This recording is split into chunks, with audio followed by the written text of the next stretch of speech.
మన ప్రభు అయినటువంటి యేసుక్రీస్తు దీవెనామములో మరో దినాన ప్రభు యొక్క కృపను బట్టి దయాళుడైన దేవుడు మనలను సజీవులుగా నిలవబెట్టి ఈ దినమందు దేవుని వాక్యాన్ని ధ్యానించుటకు ఆయన చూపించినటువంటి మహావాత్సల్యతను బట్టి దేవాది దేవుడైనటువంటి యేసుక్రీస్తు వారికి మహిమ కలుగునుగాక. ప్రభునామములో చేరువచ్చిన మీ అందరికీ శుభాభివందనాలు తెలియజేస్తున్నాను. దైవవాక్య ధ్యానము నిమిత్తము దేవుని పరిశుద్ధ గ్రంథములో నుండి కొన్ని శ్రేష్టమైనటువంటి మాటలను మనం దయచేసి ధ్యానం చేద్దామండి. 138వ కీర్తన, దయచేసి 6వ వాక్యాన్ని మనం ధ్యానం చేద్దాం. 138 Psalms 138 6th word. యెహోవా మహోన్నతుడైనను ఆయన దీనులను లక్ష్యపెట్టును. ఆయన దూరము నుండి గర్విష్ఠులను బాగుగా ఎరుగును. నేను ఆపదలలో చిక్కుబడి ఉన్నను, నీవు నన్ను బ్రతికించదువు.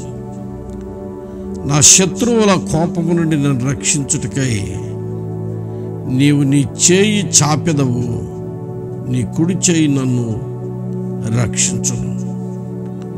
ప్రేమైనటువంటి దేవుని పిల్లరా, కీర్తనాకారుడైనటువంటి ఈ కీర్తన వ్రాసినటువంటి కీర్తనకారుడు చెబుతున్నటువంటి మాట ఏమిటంటే, మన దేవుని యొక్క శ్రేష్టతను మొట్టమొదటిగా చెబుతున్నాడు. ఆయనలో ఉన్నటువంటి గుడ్ క్వాలిటీ తర్వాత చెబుతున్నాడు. ఏమంటున్నాడంటే, యెహోవా మహోన్నతుడైనను ఆయన దీనులను లక్ష్యపెట్టును.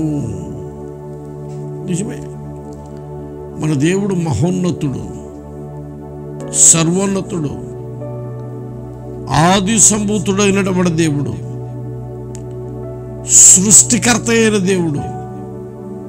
ఆయన వంటి వాడు ఎవడు లేడు. అందుకే కీర్తనకారుడు అంటున్నాడు, యెహోవా మహోన్నతుడైనను ఆయన దీనులను లక్ష్యపెట్టువాడు అంటున్నాడు. ఈరోజు ఆయన గుణాతిశయములను మనం వివరించాలి అంటే అది లెక్కకి విస్తారముగా ఉంటాయి. ఆయన శ్రేష్ఠుడైన దేవుడు, ఆయన మహోపకారి అయిన దేవుడు, ఆయన అత్యంత కృపగలిగిన దేవుడు, ఆయన మహోన్నతుడు. ఆయన మహోన్నతుడైనను ఆయన దీనులను లక్ష్యపెట్టు దేవుడు. ప్రియమైనటువంటి వారలారా, ఈరోజు మనుష్యులను చూస్తే ఉన్నత స్థలాలలో, శ్రేష్టమైన స్థలాలలో, శ్రేష్టమైనటువంటి స్థితిలో ఉన్నటువంటి వారు దీనులను, రిక్తులను, దాసులను ఎక్కడ కూడా వారి స్థితిగతులను ఎరిగిన వారుగా ఉండట్లేదు. కానీ నా దేవుడు ఎవరంటే ఆయన మహోన్నతుడైనను ఆయన దీనులను లక్ష్యపెట్టువాడు. ఈరోజు మన జీవితాలలో మనం దీనులమైతే చాలు, ఆయన మనలను లక్ష్యపెట్టే దేవుడు. మనలను మనం తగ్గించుకోగలిగితే చాలు, ఆయన తన శ్రేష్టమైనటువంటి కనికరమును చూపించు దేవుడు. ఇంకొక మాట నేను మీతో పంచుకోవాలని ఆశపడుతున్నాను. దేవుని పరిశుద్ధ గ్రంథములో నుండి 144వ కీర్తన దయచేసి 3వ వాక్యాన్ని మనం ధ్యానం చేస్తూ ఉంటే, యెహోవా నీవు నరులను లక్ష్య పెట్టుటకు వారు ఏపాటి వారు?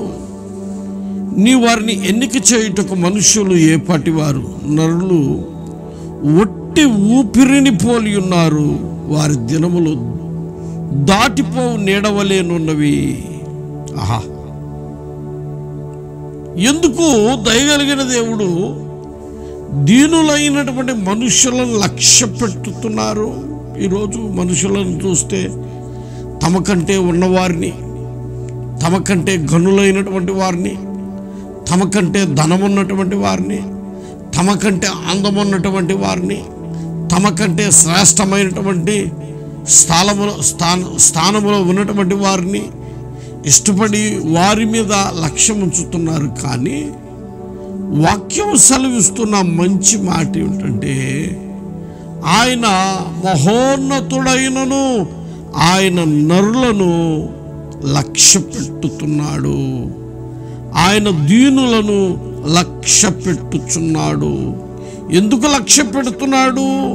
వారికి ఏమన్నా ప్రేమైనటువంటి వారులరా, వారు ఎన్నిక లేని వారైనను ఎన్నిక చేయుటకు ఏ యోగ్యత లేకపోయినను దేవుడు వారిని లక్ష్య పెట్టుచున్నాడు. నిజముగా మనుషులను లక్ష్య పెట్టుటకు, దేవుడు మనుషులను లక్ష్య పెట్టుటకు వారు ఏపాటి వారు? అక్కడే రాస్తున్నాడు, నరులు ఒట్టి ఊపిరిని పోలి ఉన్నారు, వారి దినములు దాటిపోవు నీడవలే ఉంటుంది. ఒట్టి ఊపిరి దాటిపోయేటటువంటి నీడలాగా ఉన్నటువంటి మనుషులను మహిమ కలిగిన దేవుడు లక్ష్య పెడుతూ ఉన్నాడు. కారణం ఏమిటి అంటే, ప్రియులారా, ఆయన దీనులను లక్ష్య పెట్టువాడు. వాక్యం అదే సెలవిస్తుంది. అహంకారులను ఎదిరించి దీనులకు ఆయన కృప చూపించు దేవుడు. ప్రవీణటువంటి వారలారా, మన దేవుడు దీనులకు కృప చూపించువాడుగా ఉన్నాడు. ఈ దినమందు మనము ఆత్మలో దీనులమై ఉండాలి. అందుకే యేసుక్రీస్తు వారు తన కొండ మీద ప్రసంగంలో ఓ శ్రేష్టమైనటువంటి మాటని చెబుతూ ఉన్నాడు. ఆ మాటని చూస్తూ ఉంటే బహు ఆశ్చర్యకరంగా ఉంటుంది. దేవుని పరిశుద్ధ గ్రంథములో నుండి మత్తయి సువార్త 5వ అధ్యాయము, దయచేసి 8వ వాక్యము ధ్యానం చేద్దామండి. హృదయ శుద్ధి గలవారు ధన్యులు, వారు దేవుని చూచెదరు. అంత మాత్రమే కాదు ప్రియమైనటువంటి వారలారా, ఆయన ఎవరిని లక్ష్య పెడతారు అంటే దీనులను. మన జీవితంలో దీనత్వము కావాలి. ఎప్పుడైతే మనము దీనులమవుతామో, ఎప్పుడైతే మనలను మనం తగ్గించుకుంటామో, ఎప్పుడైతే కనికరమును చూపించువారిగా మార్చబడతామో, ప్రేమైనటువంటి వారులారా, మహిమ కలిగిన దేవుడు మన జీవితంలో ఆయన మనలను లక్ష్య పెడతాడు. నిజమే. వాక్యాన్ని మనం ధ్యానం చేస్తూ ఉంటే బైబిల్లో 2 వ్యక్తులను నేను మీకు పరిచయం చేయాలని చూస్తూ ఉన్నా, మీకు గుర్తు చేయాలని చూస్తూ ఉన్నా. ఒక వ్యక్తి సౌలు, రెండవవాడు దావీదు. సౌలు తన జీవితంలో కొంతకాలం వరకు తగ్గించుకొని ఉన్నాడు. కానీ కొంతకాలం తర్వాత అతడు తన గర్వము చేత, హృదయ గర్వము చేత ఆత్మీయ జీవితాన్ని పాడు చేసుకున్నాడు. ఎప్పుడైతే దీన మనస్సును పోగొట్టుకున్నాడో,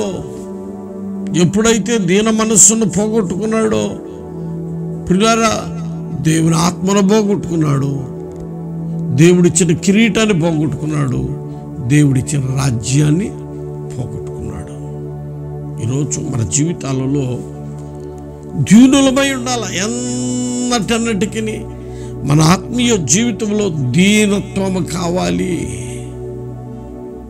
అందుకే అంటున్నాడు అక్కడ, అహంకారులను ఎదిరించి దీనులకు దేవుడు కృప చూపించేవాడు.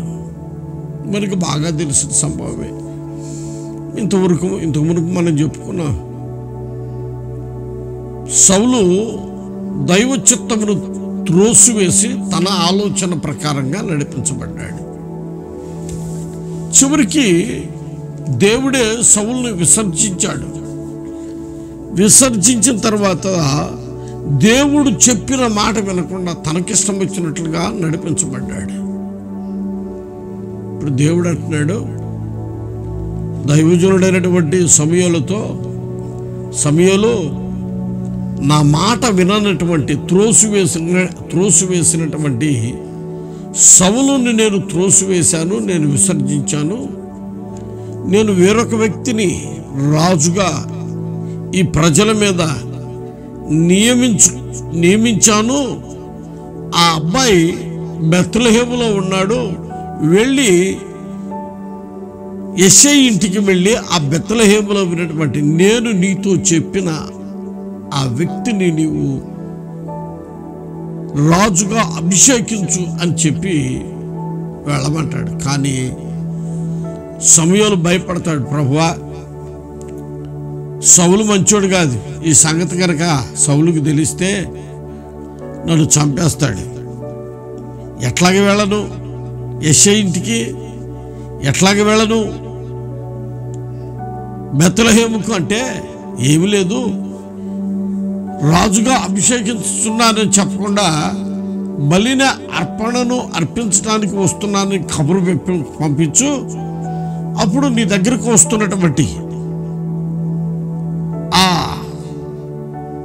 దావీదును నువ్వు అభిషేకించు అంటాడు. సరే, ఇదే మాట ప్రవీణటువంటి వారిలో యెష్షయికి చెబుతాడు. ఆ పట్టణంలో ఉన్నటువంటి బెత్లెహేము పట్టణంలో ఉన్నటువంటి పెద్దలకు కూడా ఇదే మాట చెబుతాడు. నేను బెత్లెహేము పట్టణానికి వస్తున్నాను అనగానే పెద్దలు ప్రజలు అందరూ గడగడగడగడలాడి సమాధానంతోనే వస్తున్నాడా, ఎట్లా ఎందుకు వస్తున్నాడు, ఏదైనా భయానకమైనటువంటి మాటను మోసుకొని వస్తున్నాడా అని ప్రవీణటువంటి దేవుని పిల్లరా పెద్దలు ప్రజలు యెష్షై కుమారులు భయపడుతూ ఉన్నారు. ఆయన ఇంకా అంత దూరంగా ఉండగానే ఒక సమాచారాన్ని పంపిస్తున్నాడు. ఏమని అంటే, నేను సమాధానముగానే మీ పట్టణానికి వస్తున్నాను అని.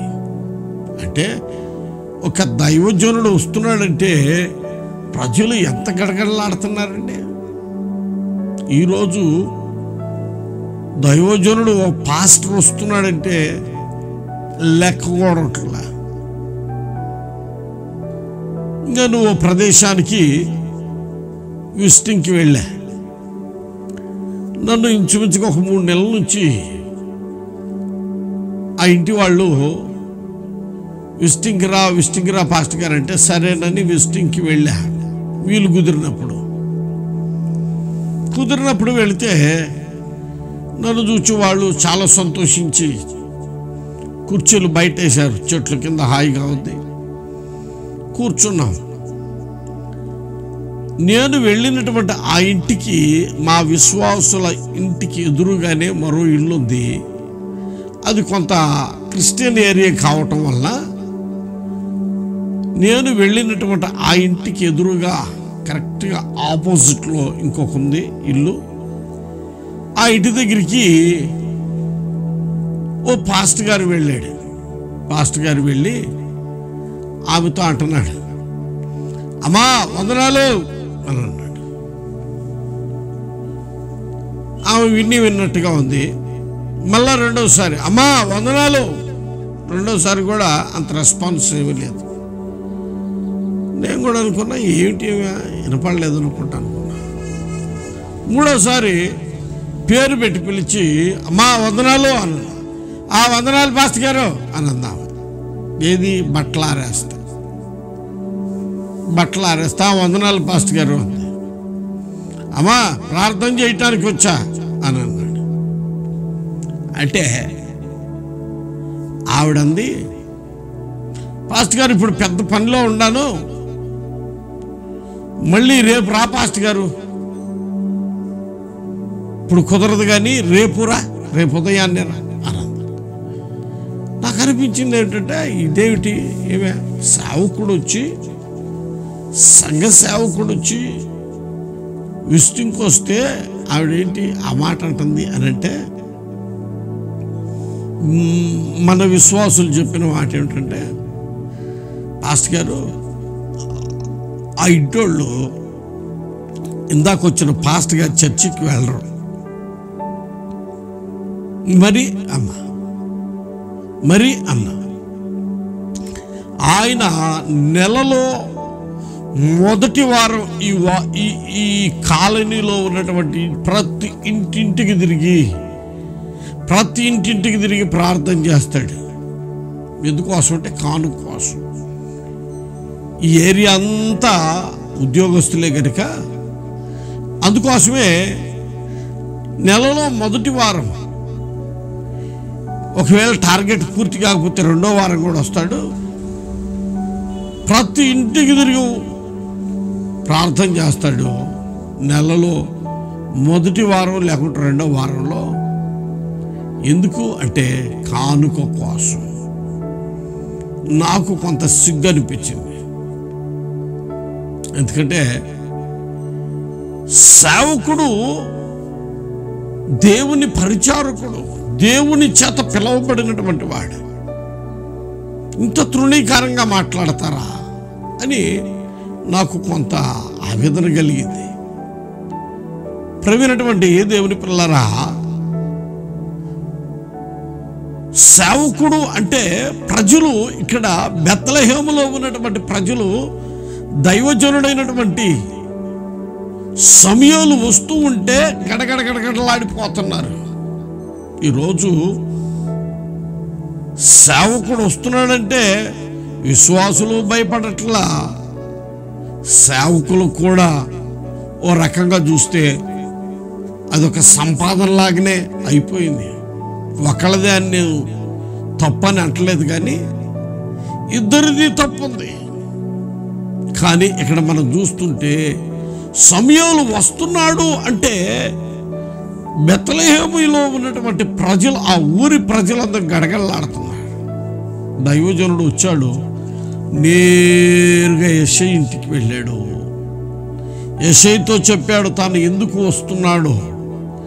నీ కుమారులో ఒక కుమారుని దేవుడు రాజుగా అభిషేకించబోతున్నాడంటే యెషయా సంతోషపడి పెద్దవాడి నుండి చిన్నవాడి వరకు అందరినీ పిలిపించాడు. చూచిన ప్రభు అంటున్నాడు, ఇతడు కాదు.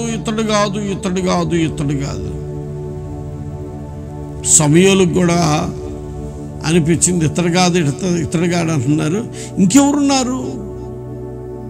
ఈయనే యెషయాని అడుగుతున్నాడు, వీళ్ళు కాక ఇంకా ఎవరన్నా ఉన్నారా? యెషయా అంటున్నాడు, ఒకడున్నాడు, గొర్రెల దగ్గర ఉన్నాడు. దైవజనుడు కూడా సమూయేలు అంటున్నాడు, ఇప్పుడు అతన్ని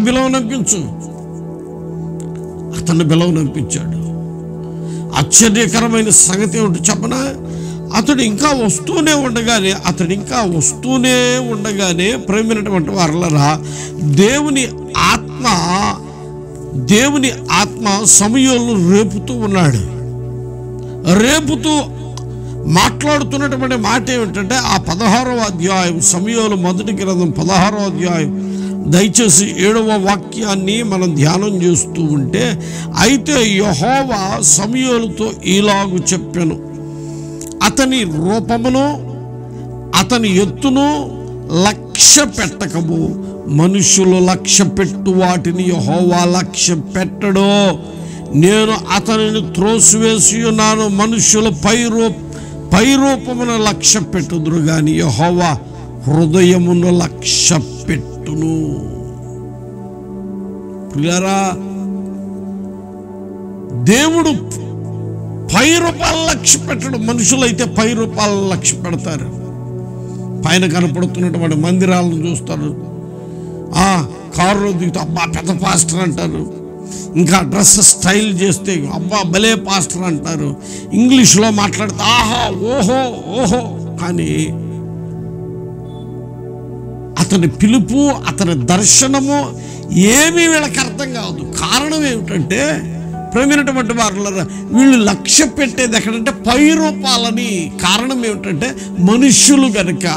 కానీ దేవుడు అంటున్నాడు, మనుష్యులు పై రూపాలను చూస్తారు, కానీ నేను హృదయమును లక్ష్య పెడతాను అంటున్నాడు. నువ్వు దేన్ని లక్ష్య పెడుతున్నా? పైనున్న హావభావాల్ని లక్ష్య పెడుతున్నావేమో, జాగ్రత్త. ఇంగ్లీష్లో సామెత ఉంది, all the glitter is not a gold. మెరిసేదంతా బంగారం కాదు. చాలామంది మెరుస్తున్నటువంటి వాటిని వేసుకొని బంగారం అని భ్రమపడుతూ ఉంటారు. జాగ్రత్త. నీ ఆత్మీయ జీవితంలో పై రూపాలను చూచి పనమైనటువంటి వారులరా ఒకవేళ భ్రమపడుతున్నావేమో, పై రూపాలు చూచి ఆ పరిస్థితులను లక్ష్య పెడుతున్నావేమో, జాగ్రత్త. నా దేవుడు పై రూపాలను చూచి పై రూపమును ఆయన లక్ష్య పెట్టువాడు కాదు. అందుకే బైబిల్ చెబుతుంది, యెహోవా ప్రియమైనటువంటి వారు, యెహోవా మహోన్నతుడైనను ఆయన దీనులను లక్ష్య పెట్టును.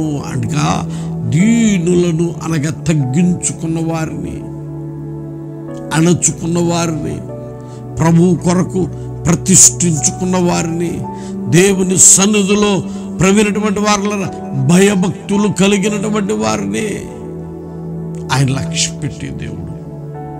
నీ ఆత్మీయ జీవితంలో పై వాటిని చూచి ఒకవేళ మోసపోతున్నావేమో, బైబిల్ చెబుతుంది, మోసపోకుడి, దేవుడు వెక్కిరించబడడు. మనుష్యులు ఏది విత్తునో దానినే కోయును. జాగ్రత్త. నీవు తగ్గించుకొని ప్రభు పాదాల చెంత నిలవగలిగిన వ్యక్తివైతే నా దేవుడు నీ యందు లక్ష్యముంచి నిన్ను కోరుకుంటాడు, నీ పరిస్థితిని ఆశీర్వదిస్తాడు. దావీదు సాధారణమైన గొర్రెలు కాచుకునేవాడే,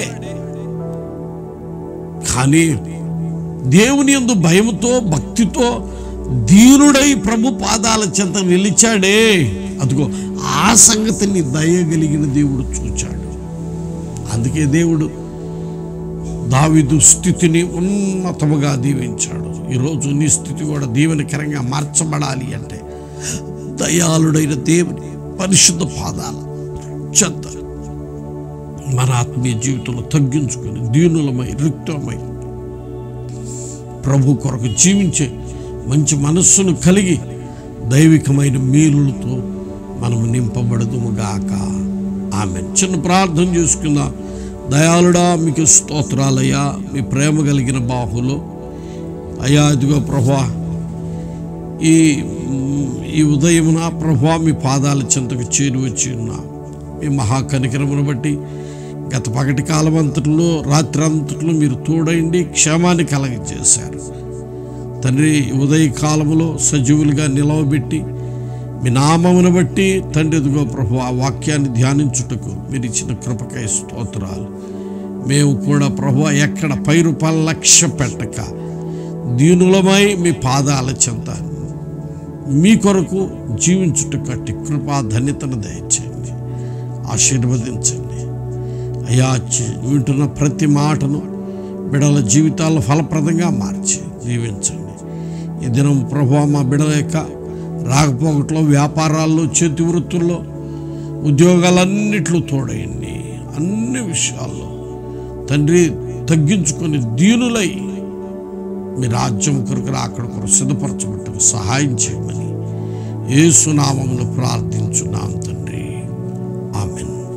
మన ప్రభు అయినటువంటి యేసుక్రీస్తు వారి కృప, తండ్రి అయిన దేవుని ప్రేమ, పరిశుద్ధాత్మ యొక్క సహవాస సన్నిధి, నిత్య సమాధానం ఆయన సన్నిధిలో చేరి వచ్చిన మనందరికి సదాకాలంతో దీవించి దీనులుగా మార్చి శ్రేష్టమైన స్థలములలో ప్రభువే తన కృప ద్వారా మనల్ని నిలవబెట్టి ఫలప్రదంగా మార్చునుగాక. ఆమెన్. Praise the lord.